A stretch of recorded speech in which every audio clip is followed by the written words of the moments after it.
When I reflect on this year's Tender campaign theme, Peace as a Humble Path, I think immediately of my dear grandmother. Her name is Lyubov, which translates into English as simple as love. She was a small girl during the Second World War when Poltava was occupied. She, her brother, and her mother, my dear grandmother, survived by hiding in the forest for months. With nothing but a cow that provided milk, they slept in the cold, feared every sound, and endured hunger and uncertainty. She thought that watching children live through what she hoped would never return. When the air alarms sound today, she often says to me, "I hoped your generation would never know this." Her words remind me of how fragile peace is and how sacred. The fragility is present every day in Ukraine. Peace is no longer something abstract. It is something we feel in every breath. It is measured not in political decisions or international agreements, but in very simple things. In a quiet morning, in the absence of air sirens, in children's laughter, in the ability to sleep through the night.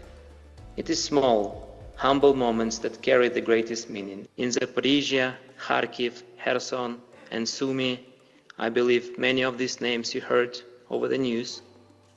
That's where our community is located, community centers.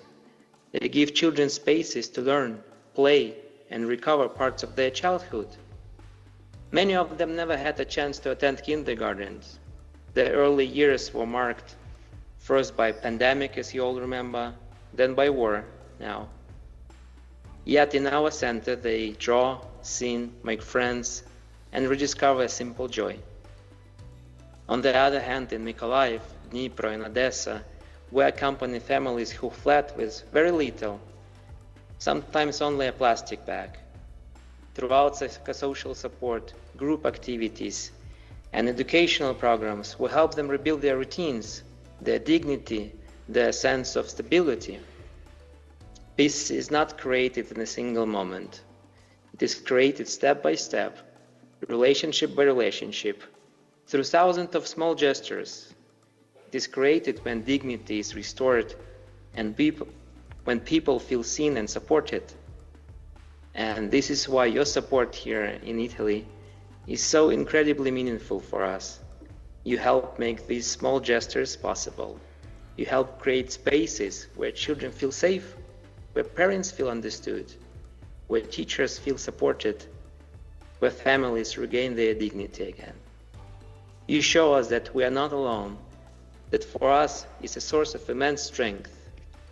Peace will not arrive with a single gesture after all, but together, with humility and courage, we are already building it. Thank you.